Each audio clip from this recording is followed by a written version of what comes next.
saya tidaklah sebaik seperti apa yang kalian gambarkan atau kalian expect atau kalian harapkan.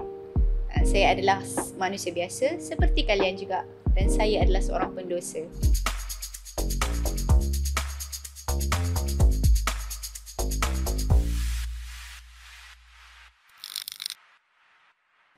Assalamualaikum warahmatullahi wabarakatuh. Anda bersama saya Aini Hadiah dalam YM Podcast. Hari ini kita bersama dengan orang yang hebat.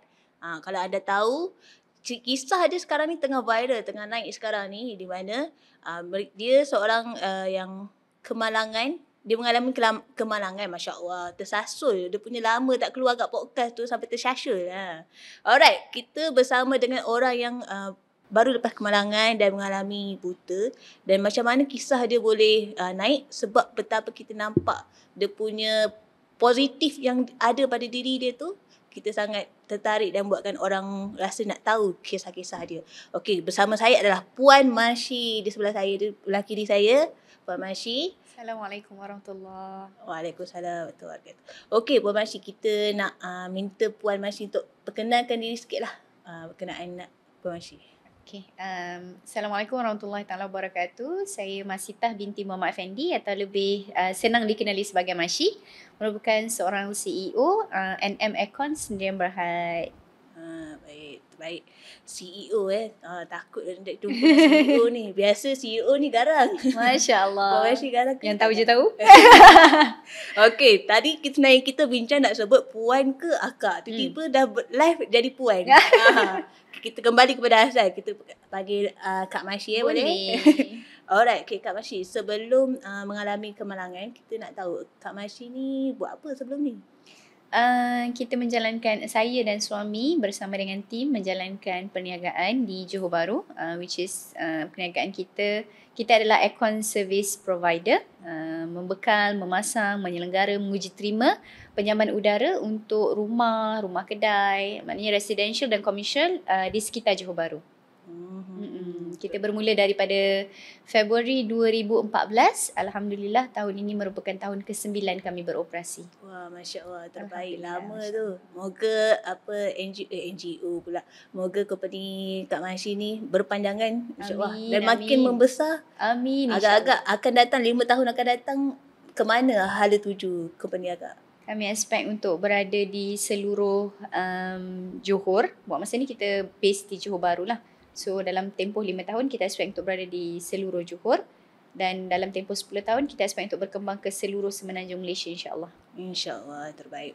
Alright, okay, kita biasa dengar Kak Mashi ni dia suka bagi motivasi ke orang, suka bagi kata-kata nasihat tu kadang-kadang macam menyentuh hati orang dan menyebabkan orang lebih termotivasi untuk ke hadapan. Dan kita nak tahulah sebelum ni, sebelum mengalami kemalangan, sebelum bercakap di hadapan kamera dan sebagainya, adakah Kak Mashi memang suka memberi motivasi kepada orang, ataupun sebenarnya Kak Mashi ni sebenarnya pakar motivasi, tapi kita yang tak tahu. Tak, saya bukan seorang pakar motivasi. Saya tak suka motivasi orang.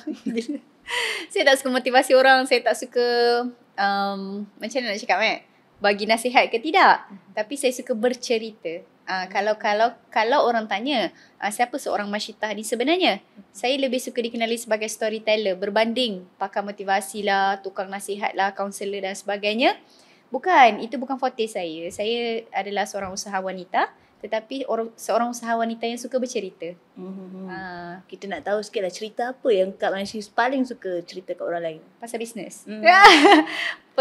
Saya lebih suka bercerita tentang bisnes. Saya lebih suka bercerita tentang perkara-perkara yang kita nak capai berbanding benda-benda yang dah lepas.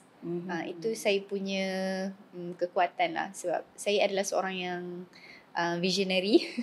Saya boleh katakan saya seorang yang visionary. Saya suka visualize apa saya nak buat, apa saya nak jadi, apa saya nak capai, apa yang saya nak tim saya capai, apa yang saya expect tim saya boleh capai, dan saya suka melihat potensi orang serta kekuatan orang lain, yang mana apabila kita nampak kekuatan tersebut, kita boleh bantu mereka untuk tunjukkan jalan sama-sama. Kat mana kita boleh pergi, apa yang kita boleh buat ke depannya, insya-Allah.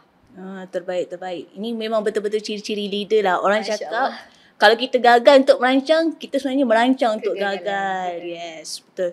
Kita perlukan lebih banyak Masyi dalam Masya dunia Allah, ni. tabarakallah. InsyaAllah Malaysia negara maju. Amin. Alright, okay. Kak Masyi, kita sentuh sikit lah mengenai kemalangan. Macam mana kemalangan ni boleh berlaku? Kami waktu tu berada di Sabak Bernam. Pada hari kejadian pagi pukul 4, pukul 5 macam tu pagi daripada Johor kita dah bertolak ke Sabak Bernam. Kita ada event di sana di mana kita buat onboarding session.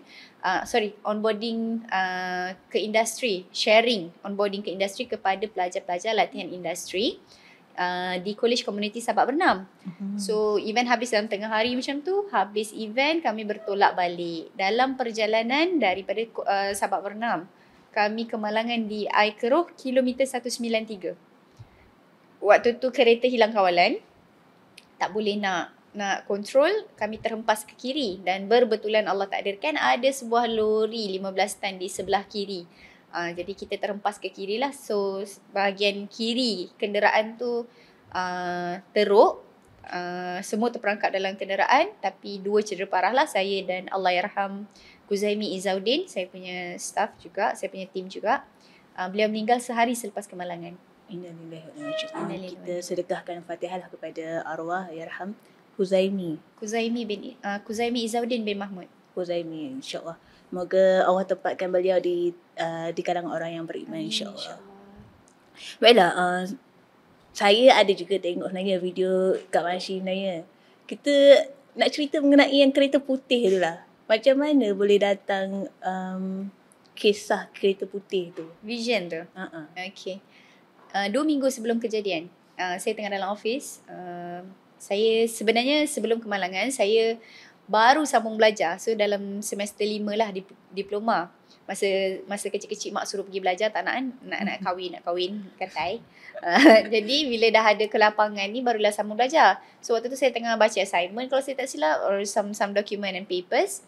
Tiba-tiba Allah rezekikan untuk terlihat dalam layar mata kita dalam keadaan sedar. Dalam keadaan sedar. Saya nampak saya berada dalam satu kereta color putih kemalangan. So waktu tu saya macam apa benda yang saya nampak ni? Dan tak apalah, kita buat tak layan dulu, baca, masih lagi continue buat kerja macam biasa. Dan dia datang 2 ke 3 kali macam tu. Dan saya keluar daripada office, saya terus pergi ke table sales manager saya, Nazif, Muhammad Nazif. Saya cakap dengan Nazif, aku rasa aku ni macam nak accident lah. So dia macam, benda ni mengarut lah kan. Biasalah kita kalau cakap benda-benda macam tu memang semua orang cakap mengarut kan. Kalau orang cakap kat saya pun saya cakap mengarut lah kau ni. Jadi waktu tu saya cakap dengan dia, yelah aku rasa aku nak accident ni. Aku accident naik kereta colour putih.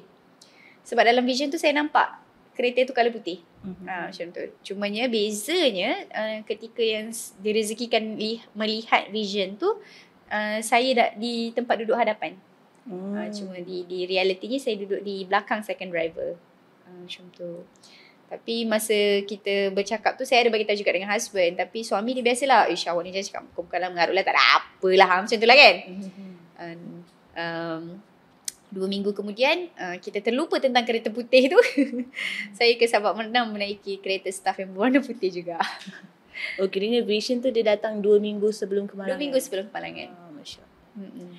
Alright, nampaknya tu macam mungkin Allah sebenarnya nak bagi signal kepada kita untuk kita bersedia menghadapi ujian yang bakal dihadapi. Allah Maha baik kan, dia tak surprise. Jadi itulah saya direzekikan dapat hint yang begitulah. Alhamdulillah. Masa mengalami kemalangan tu, ada ke Puan Kak Masyi pernah terfikir macam kenapa aku yang diuji, kenapa bukan orang lain? Alhamdulillah tak. Benda tu tak sampai. Saya ada support system yang sangat bagus lah. Waktu tu suami especially, saya punya support system yang paling kuat. Dan kita orang pun tak pernah latih diri untuk tanya kenapa aku. Sebab pada saya, orang yang sentiasa tanya kenapa aku ni orang yang victim minded. Orang yang selalu rasa diri tu mangsa. Saya ni pemangsa. Jadi kita jarang tanyalah. Dan kita tahu soalan kenapa tu sendiri seolah-olah kita tidak reda, tak ikhlas dengan takdir. Dan waktu tu alhamdulillah kita saya tak terlintas, Allah tak lintaskan pun benda tu berlaku kepada saya. Soalan-soalan sebegitu tak muncul lah alhamdulillah dari awal-awal kemalangan lagi. Kami disokong oleh mentor Datuk Wira Dr. Azizan Osman. Beliau adalah orang yang hubungi saya ketika dalam ICU, yang mana beliau ingatkan saya tentang Allah tak ambil lagi nyawa saya, syukur Alhamdulillah, dan mungkin ada sesuatu yang besar Allah nak amanahkan kepada saya. Mungkin ada tugas lain lagi yang saya kena selesaikan. Kemudian saya ada support system yang sangat bagus. Saya ada mak ayah yang support. Saya ada mak ayah mertua yang sangat baik, yang sentiasa mendoakan. Saya ada team. Kemudian adik-beradik, saya ada ipaduai. Ipaduai antara yang menjadi diehard fan kita lah.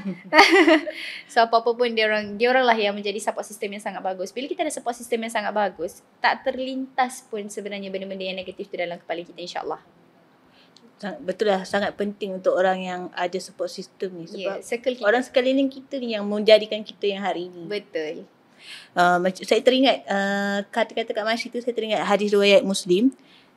Maksudnya dia kata seorang mukmin itu sangat menakjubkan kerana setiap perkara itu baik, namun tidak akan terjadi demikian kecuali pada seorang mukmin sejati. Apa maksud mukmin sejati ni? Bila dia mendapat kesenangan, dia bersyukur dan itu baik baginya, dan jika dia ditimpa kesusahan, ia bersabar, maka itu juga baik baginya. InsyaAllah. Mungkin hadis ni memang sangat bersesuaian lah dengan Kak Masyi, sebab walaupun Masya-Allah, tabarakallah. walaupun ditimpa kesusahan, walaupun diuji, diambil panca inderanya, tapi tetap bersyukur, memuji Allah, tetap terus positif dalam kehidupan. Alhamdulillah. Alhamdulillah. Baiklah, kita nak tahu apakah yang menjadi semangat dan inspirasi kepada Kak Masyi untuk terus bergerak ke hadapan. Semangat, suami. Inspirasi, mentor. Suami saya adalah seorang yang sangat boleh saya katakan, kami selalu bergurau lah. Recently saya gelar dia adalah suami dari syurga, layak kembali ke syurga, insyaAllah.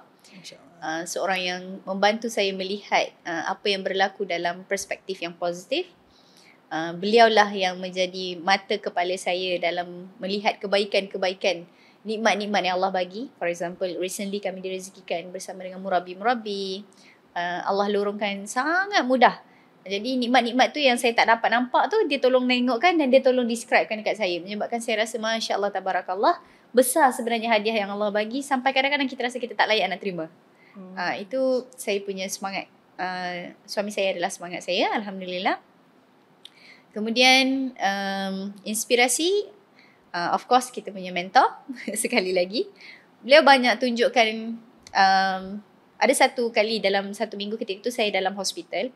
Kemudian saya bertanya tentang bagaimana agaknya saya nak meneruskan saya punya business goals tanpa mata. Kemudian mentor saya bagi tahu dengan saya, beliau ada beberapa bisnes lain yang mana mata fizikal dia tidak berada di situ. Tetapi beliau gunakan delegation system ataupun delegation punya cara kerja. Yang mana menggunakan mata orang lain. Tak semestinya mata kita. Apa beza mata kita dengan mata orang? Cumanya macam mana kita nak belajar delegate kerja kita, authorities kita kepada orang lain, menyebabkan saya rasa things can be done actually. It's just that I have to learn and probably do some reset, and reset is okay. There's nothing wrong with reset. Okay, nampaknya begitulah. Dalam kehidupan, tak tahu kalau macam pada diri saya sendiri juga, kadang-kadang kita rasa macam ada satu fasa yang mula kita happy je, seronok je, tapi ada satu fasa yang tiba-tiba kita down. Kak Masyi pernah tak mengalami fasa tu? Dan macam mana Kak Masyi buangkan ataupun keluarkan daripada rasa down tu? Sejak kemalangan, Alhamdulillah belum down.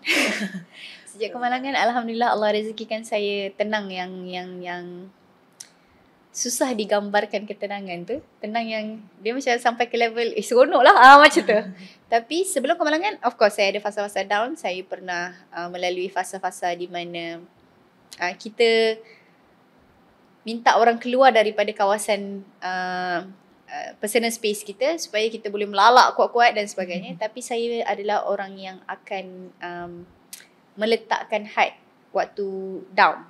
For example, kalau saya nak menangis, saya akan minta izin dengan suami. Saya cakap saya nak nangis. Dan saya akan ambil masa 1 ke 2 minit. Tidak lebih. Tidak pernah lebih lagi. Alhamdulillah.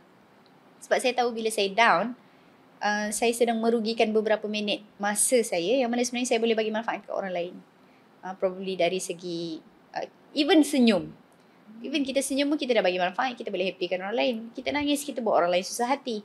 Jadi saya lebih prefer untuk tidak down lama-lama, dan bila saya down, saya akan letakkan had dan masa. Berapa lama boleh down? 1 minit, 2 minit, maksimum 5 minit. Okay, then bangkit balik. InsyaAllah. Kita down lama-lama pun bukan boleh selesaikan masalah. Betul. Kan? Satu pepatah orang putih pernah cakap, if you are going through hell, keep moving. Why the hell are you going? Are you stopping there? You are in a hell. Keep moving. Get out of hell. Get out of the hell. Get out of that thing. Macam tu. Betul. Betul juga, kalau kita down lama-lama pun bukannya pergi mana-mana kan. Kita akan masih lagi di tempat yang sama. Nangis kat pucuk katil. Tak jadi apa masalah. Tak selesai. Mata bengkak, muka tak lawa. Kan? Betul, yang penting tu. Okay, kita nak tahu jugalah daripada orang yang macam orang yang hebat macam Kak Masih ni. Masya Allah. Yang sangat-sangat positif. Apakah kata motivasi yang Kak Masih selalu pegang? Some will, some won't. So what? Next. Ada perancangan dalam kehidupan kita menjadi seperti apa yang kita rancang. Ada perancangan tak jadi. So what? Next. Ada kecederaan yang boleh pulih. Ada kecederaan yang kekal. So what? Next. Ada benda yang kita boleh miliki sampai bila-bila. Ada benda yang Allah akan ambil. So what? Next. Masya Allah. Tersentuh saya mendengar, sampai terdiam saya, tak tahu nak cakap dah. Masya Allah, terbaik. Okay, ini kita mungkin kita nak tahulah, sebab Kak Masih dia tahu pernah mengalami suatu fasa yang dalam keadaan normal dan juga sekarang ke fasa yang sekarang. Kita nak tahu apa perbezaan, ada tak perbezaan layanan orang kepada Kak Masih sebelum dengan sekarang? Kalau tak viral mungkin ada. Saya nampak layanan tu tidaklah, tapi berada dalam keadaan okay, you tak nampak dan sebagainya. Saya perasan sebenarnya ada banyak perkara atau ada banyak penambahbaikan yang sebenarnya kerajaan kita ataupun kita sendiri boleh buat sebagai kemudahan kepada orang-orang yang senasib dengan kami. Tapi dari segi layanan, setakat ini Alhamdulillah Allah rezekikan saya dikurniakan, dikelilingi oleh orang-orang baik yang melayan saya dengan sangat baiklah. Tapi saya percaya sekiranya saya tak viral, Allah tak takdirkan saya viral, boleh jadi stigma bahawa orang yang telah kehilangan atau kelainan upaya ini mempunyai keterbatasan tertentu, menyebabkan orang pandang rendah atau orang rasa kurang percaya dan sebagainya lah. Mungkin boleh jadi Allah takdirkan saya begini supaya saya memahami dan menyelami perkara tersebut, dan boleh jadi Allah takdirkan saya begini kerana nak bangkitkan semangat kepada rakan-rakan yang senasib ataupun rakan-rakan seperjuangan. Despite apa saja yang orang pandang, apa saja yang orang rasa, mungkin even assumption kita sendiri terhadap apa yang orang fikirkan tentang kita, kita kena bangkit lah. Kita masih ada peluang dan chances untuk jadi orang yang berguna, boleh bagi manfaat kepada orang lain. InsyaAllah. InsyaAllah. Semoga apa yang dihajati itu tercapai di masa yang akan datang dan juga sekarang. Amin. InsyaAllah. Alright, okay. Kita nak tahu, sebab kemalangan ni kan tak disangkakan. Kan? Kita nak tahu apakah benda yang Kak Masih teringin sangat nak buat masa sempurna dahulu, tak dapat buat, tapi Kak Masih nak juga buat masa sekarang. Dia bukan teringin nak buat tapi tak dapat buat. Dia belum habis buat. Antaranya adalah memperjuangkan mereka-mereka yang berada dalam aliran TVET ataupun skill. Saya belum habis buat. Belum puas lagi bercerita kepada orang bahawa mereka dalam dunia pembelajaran TVET ini sebenarnya ada potensi yang sangat besar untuk bangunkan industri dan ekonomi negara. Kita boleh jadi bos, kita boleh jadi majikan, kita boleh jadi usahawan yang berjaya insya-Allah dengan platform ataupun pembudayaan yang betul, dengan cara kerja yang betul, dengan mindset dan mentality yang betul untuk mencapai time freedom, money freedom dan freedom of choice. So perjuangan tu adalah perjuangan yang belum selesai ketika saya celik, hatta ketika saya dah buta. Dan saya akan teruskan insya-Allah. InsyaAllah. Nampak tu Dia bukannya tak dapat buat, dia belum selesai. Belum selesai. Sebenarnya kita semua apa kita punya impian kita tu sebenarnya belum selesai. Kita Betul. belum start. Mungkin ada yang dah start, mungkin ada yang sedang start ataupun ada yang baru nak Baru start. nak start. Betul. Jadi kita teruskan, jangan berhenti dulu, teruskan. Betul-betul. Sangat terbaik. Baiklah, kita berada di hujung-hujung ni, kita nak tahu jugalah apa 3 perkataan yang menggambarkan diri Kak Masih. Contohnya macam bunga. Kenapa bunga? Bunga, batu. Okey, 3 perkataan yang menggambarkan diri saya. Hard to work with. I'm a very hard to work with person. Orang yang sangat susah untuk difahami, sangat susah untuk dibaca. Tetapi sebenarnya dalam masa yang sama saya adalah orang yang open book juga. Seperti saya cakap, saya adalah hard to work with person. Some phase, sometimes you can read me like an open book, but there's time that I'm a closed door person.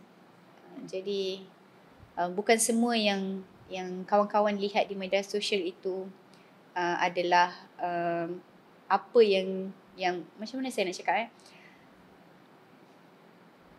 saya tidaklah sebaik seperti apa yang kalian gambarkan atau kalian expect atau kalian harapkan. Saya adalah manusia biasa seperti kalian juga, dan saya adalah seorang pendosa. Jadi jangan letak harapan yang tinggi apabila bertemu dengan seorang Masih. Boleh jadi saya adalah orang yang menghancurkan harapan kalian. Sebab saya adalah manusia biasa. Fitrah manusia ada buat dosa, saya ada buat salah, saya ada buat silap. Tidak sempurna, tidak perfect macam yang kita selalu harap-harapkan dalam drama. Tidak. Layanlah saya seperti seorang manusia biasa juga. Betul-betul. Selagi kita ni bernama manusia ni, selagi tu kita akan ada buat salah. Betul tak? Betul-betul. Bila macam masa viral kan, mesti ada beberapa perkara yang macam okey, orang dah kenal, kita kena buat baik. Sebab orang pandang kita dan orang mengharapkan kita They put expectation. perfect. Expectation terlalu tinggi. True. Sedangkan orang yang paling hebat di muka bumi ni pun tak dapat mencapai expectation semua manusia. Apatah lagi kita manusia apalagi yang biasa. seketul Masih. La ilaha illallah. Betul-betul. Saya kadang-kadang tersalah cakap juga. Saya kadang-kadang tersilap cakap juga. Kadang-kadang kita bercakap pun tak pakai otak juga. Jadi kalau kata apakah 3 perkataan, itulah saya adalah seorang yang agak sukar untuk didekati, sukar untuk dibaca, sukar untuk describe. Sebab human being, saya complicated. Baiklah. Okey, dan yang untuk kita nak bagilah mungkin Kak Masih ada sepatah 2 kata macam sikit sangat. Kalau boleh berpatah-patah lah. Kita nak bagi kepada para penonton ataupun kepada mereka-mereka ni yang memerlukan semangat lah. Sebab kita faham tak semua orang ni yang semangat dia ni, dia boleh naikkan sendiri semangat. Dia boleh bercakap dengan diri sendiri untuk naikkan semangat dia. Dia perlukan nasihat daripada orang lain untuk terus maju ke hadapan. Mungkin Kak Masih boleh bagi sikit motivasi. InsyaAllah, tabarakallah. Jaga logistik. Bila kita jaga logistik, saya tak sure dia hadis ataupun Al-Quran, tapi ataupun pepatah orang Arab dulu. Kalau kita berkawan dengan seorang penjual minyak wangi, maka kita akan ikut tempias wangi itu. Kalau kita kawan dengan orang yang buat besi, tukang besi, kita akan bau besi. Kat situ je pun kita dah belajar sebenarnya dengan siapa kita berkawan, dengan siapa kita bercampur, dengan siapa circle kita, support system kita akan membentuk siapa diri kita. Jadi cari kawan yang baik-baik. Bukan bermaksud jangan kawan langsung dengan orang yang tak baik-baik. Kena juga kawan dengan diorang. Boleh jadi kita asbab mereka jadi baik. Betul. Tapi kita sendiri kalau kita rasa kita adalah orang yang cepat down, cari orang yang high energy. Kita rasa kita adalah orang yang suka dengar benda-benda yang negatif dalam kepala otak kita. Cari orang yang boleh fit benda-benda positif dalam kepala otak kita. So benda-benda macam tu sebenarnya membantu kita untuk tukar cara fikir. Bila kita tukar cara fikir, secara tak langsung kita akan tukar cara kita bertindak dalam kehidupan. Dan bila kita tukar cara kita bertindak, dia akan membentuk kepribadian kita. Dia akan bentuk cara kerja kita, cara kita melihat satu-satu perkara. Dan dia akan ubah cara kita buat keputusan juga. Bermula dengan circle, bermula dengan logistik, bermula dengan orang sekeliling. Kalau kita rasa orang sekeliling kita negatif, step up. Keluar daripada situ. Step up dan step out of the circle. Get your new circle. Allah tak jadikan you pokok, batu, keras kat situ. Tak. You ada kaki, you boleh bergerak. Oh kalau tak boleh bergerak, kena naik kursi roda. Tolaklah kursi roda tu. Keluarlah daripada kawasan yang tidak membantu kita. Keluarlah daripada percakapan-percakapan yang tidak membantu kita. Keluarlah daripada kelompok-kelompok yang tidak mendorong kita ke arah kebaikan. Pergi jumpa dengan orang-orang yang push kita to the limits. Yang bantu kita tahu potensi kita. Yang bantu kita untuk capai apa yang kita boleh capai, insya-Allah. Sebab bila kita jaga kita punya circle, kita sendiri akan termotivasi untuk jadi sebaik circle kita atau lebih baik lagi, insya-Allah. Masya-Allah, terbaik. Betul tu. Kalau kita nak berubah menjadi baik pun, kita perlu keluar daripada kumpulan kelompok kita tu. Sebab kalau kita tak keluar, kita akan macam terikat kan. Kita panggil tu kan. Kita macam susah nak keluar. Sebab kita rasa kalau terikat tu satu perkara lah. Kadang-kadang kita ikat diri kita sendiri. Comfort zone. Bahaya. Betul.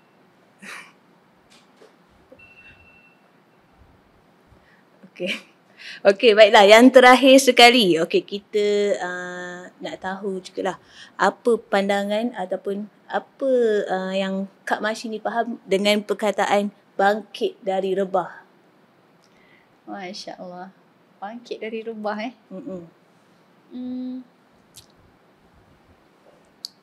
Saya tak boleh nak huraikan satu-satu, tapi apa yang saya faham sebenarnya apa sahaja challenge yang berlaku, rebah for example, it's just a hiccup.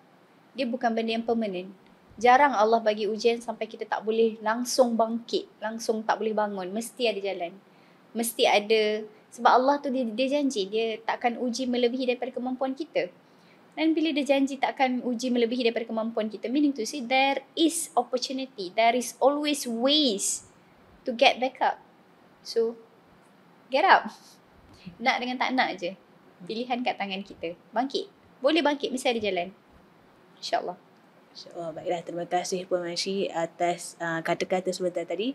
Nampaknya itulah penutup kepada segmen podcast kita pada hari ini. Nampaknya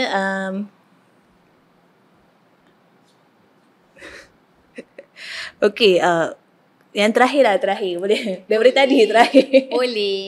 Boleh ke kita nak tahu apa benda yang macam Kak Masyi tak pernah kongsi dengan orang lain lagi? Mungkin perkongsian tu macam sebenarnya perlu untuk dikongsi, tapi Kak Masyi tak pernah lagi kongsikan kepada orang lain.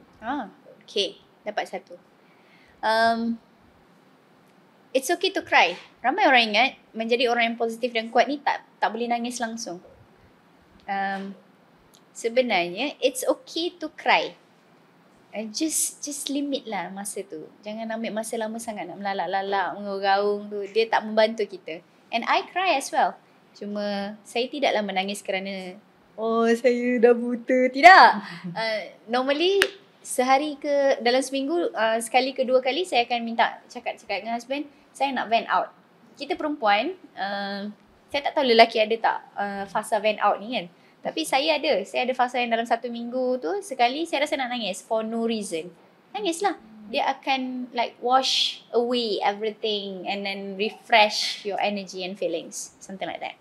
So it's okay to cry, and crying doesn't mean that you are weak or tak kuat dan sebagainya. It's okay. Cry. If you have to cry, then cry, and then bangun balik semula, bangkit balik semula. Buat macam biasa. Sebab kadang-kadang macam ada orang cakap menangis ni menandakan seseorang itu lemah. Says who? Tapi kalau menandakan kita lemah pun apa masalahnya, kita manusia. Memang kita tak sempurna. Kita memang ada kelemahan kita. Sebab tu kita hamba. Yeah. Baiklah. Sangat menyentuh. Sampai saya macam, ini kalau boleh sambung lagi, kita sambung lagi. Masya Allah. Baiklah, kita berhenti setakat di sini dahulu. Kita yang mengucapkanlah terima kasih kepada Kak Masyi kerana sudi menghadiri kita punya YM Podcast ni. Baiklah, itu sajalah. Terima kasih kepada kami. Terima kasih sudi menjemput. Assalamualaikum. Tadi kita dengar banyak sangat Puan Masih cakap suami dia antara orang yang banyak support dan bagi dukungan kan. Sekarang ni kita nak tengok keserasian antara dua pasangan ni. Okay? So kita akan tanyakan beberapa soalan. So game tu nanti siapa yang rasa sifat kepada diri dia ataupun diri pasangan ni dia boleh tunjuk isyarat. Okay. Boleh Surprise memang saya tak tahu apa-apa ya. betul. Dua tak tahu. Okay, so mula dengan soalan pertama. Okay, kalau soalan yang memerlukan jawapan, bila saya kira sampai 3, kena jawab sebentar. Okay. Soalan pertama, bila tarikh nikah? 1 bulan 6. Masya Allah. Tak kira lagi. Oh belum Okay. Sorry. Tapi suami Puan Masih tu namanya apa? Ni. Okay, Cik Ni, ingat tak sebenarnya? InsyaAllah. Puan Masih cepat sangat, kau tak kita boleh tahu. Aduh. Okay, masa nak anniversary dah ni? Ya ke? 11. Masya Allah. Okay, anniversary yang ke-11 Okay. Jadi soalan juga perlukan jawapan. Okay. Baju kahwin warna apa? Yang 1, 2, 3. Tabu. Eh? Okay, putih masa nikah, kelabu masa sanding. Betul eh? Betul. Oh, biasa orang nikah warna putih. Kelabu, betul, putih masa nikah, kelabu masa sanding. Okey, Masya Allah. Sebaik dia dua tu ada. Okey. Seterusnya, siapa, ini boleh tunjuk siapa yang paling annoying? Cik ni takut nak jawab. Cik takut nak jawab. Jujur. Tak apalah, Bami tak nampak lah, tak nampak. Siapa yang paling annoying? Tak ada jawapan. Kenapa Puan Masih rasa Puan Masih paling annoying? Saya suka tanya soalan berulang-ulang kali. Ustaz saya tak, Ustaz saya tak. Annoying kan? Annoying ke? Cik suka manja? Entah Tak ada jawapan. Cakap jujur. Alright, so next soalan. Siapa yang paling manja? Oh, okey. Okey, kali ni Cik ni ada jawapan. Okey. Tunjuk siapa? Saya? Betul. Okay, Cik ni kenapa Puan Masih paling manja? Nak kena selalu bercerita dengan dia. Nak kena belah-belah dia selalu. Nak kena layan apa yang dia nak. InsyaAllah. Even sebelum ni juga? Ya, betul. Wah, tak garang manja. Ya. Alright, so next. Jadi macam dah dapat jawapan tapi kita tengoklah Cik ni tunjuk siapa. Okay. Okay, siapa yang paling banyak cakap? Okay, so kat sini pun akan tunjuk Puan Masih juga. Alright, okay, ni pun kita tahu juga agaknya. Kita tengok jawapan Cik ni, betul tak? Okay, siapa yang paling garang? Wow. Wait a minute. Ni tengah. Oh, serius ni? Okay, Puan Masih kenapa? So tadi Puan Masih kata Puan Masih paling garang kan? Garang, tapi he's a king. He's a king in my territory. He's a king in my kingdom. So there's time yang despite kegarangan saya itu ada part yang saya tak berani nak override dia punya power and authorities. So saya rasa dia garang. I mean it's not garang, it's firm. It's firm, dia tegas. Masya Allah. Dengar Okay, siapa yang paling cerewet? Hold up. Wait a minute. Something ain't right. Tak pula. Bapa shopping lama. Sebab apa? Kalau kita pergi, saya adalah orang yang kalau nak beli barang, saya masuk, saya suka, saya ambil, dah. Dia masuk pergi kedai ni, patah balik pergi kedai sana, lepas tu pergi kedai pertama. Jenisnya perempuan kan? Ya. Banyak lah. Cici. Nak argue ke Cik ni? Nak argue ke? Argue. Sebab apa ada reason ke? Nak argue? Apa yang dia cakap tu bagi saya bertentangan sebab saya keluar pergi shopping kalau saya dah ada target sesuatu benda tu. Tapi Saya tak suka window shopping, saya tak suka je jalan tanpa kosong. Kalau tak ada target, then dia akan masuk banyak kedai untuk cari. Tapi kalau dia dah ada target, dia samalah, kita orang sama je. Kita orang pergi shopping, lepas tu tak sampai 1 hour lah. Sampai ambil, dah jalan. Tapi kalau macam contoh kan, ya nak beli kasut, boleh lah. Lepas tu dia akan Masuk banyak tempat lah. Jadi kalau macam kita yang beli kasut, ni cantik, ni cantik, ni cantik. Okay jalan. Macam tu. Okey. Ni soalan terakhir. Siapa yang paling cool?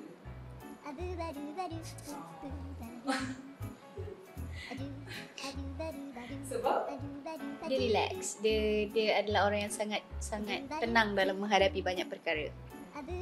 Orang yang sangat tenang dan mudah menenangkan orang lain. ni soalan kita masak. Okey. Jadi kita ada orang tanya kan. Apa sebenarnya apa keadaan Cik Mas dengar Kak Masya sikit? Taklah. Macam mana? Apa situasi dia? Ceritakan tak? Situasi dia, saya yalah kita tak pernah tengok keadaan isteri kita yang berlumuran darah. Yes, pandai. Jadi part tu je saya rasa macam sedih tengok isteri berkeadaan macam tu. Berbanding saya dapat tahu yang dia buta. Dia tak sedih saya buta. Dia bagi tahu saya buta. Yang doktor kata possibilities untuk tak nampak tu tinggi. So probably buta. Saya pun okay. Dia pun okay. Tapi dia sedih masa kita tengah terbelah-terbelah gitu. Belakang. Lelaki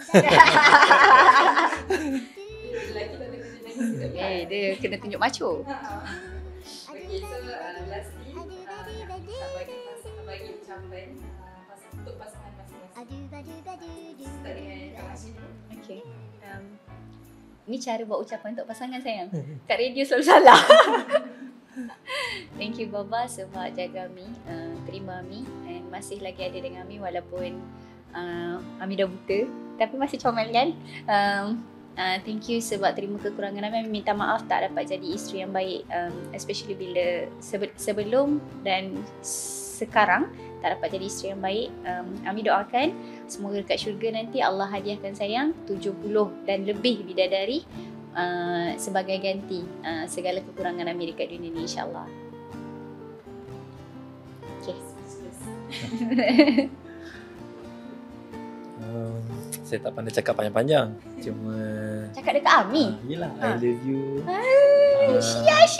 Allah ada selagi kudrat berada, kuatlah untuk menjaga Umi. InsyaAllah. Kalau dah tak kuat, Tak kuat, tak ada lah. tak ada. Itu saja. InsyaAllah. InsyaAllah. Okay, so Alhamdulillah terima kasih Cik Lee dan Kak Masya. Terima kasih. Sangat sporting. Terima kasih banyak.